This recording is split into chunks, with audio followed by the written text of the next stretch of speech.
22 paper mill kholama an kala chuanin he lama he pui takan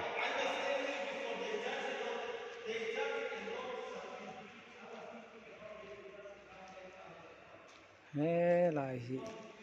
changel chan na turan siam khol hon le heng ho hi company tanga ran siam niom takani ti hian motor chame chan na khol ni boka a phel na khol he pui hem takani thing zeina tha I tom to male a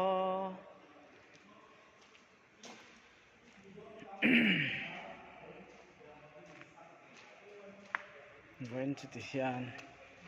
he lama lai khol hi ka siam kha ani ta ni dam lo chung in som sia kal khama hi dunia an khol han lai hi control machine ve deuh lai chu ni he la hian he ti hian chang hian kan eng lo ta a ating pon chun siam ve ma se connection an pelem lo ni pakhat helai pon connection pek tu ni pakhat wan pelova he lai chung hian ti hian wan phaya he lai face to face khala he pam na tam khop me changel lo ma che yang vel hi ya he lai ti hi khol hitar vel ni ya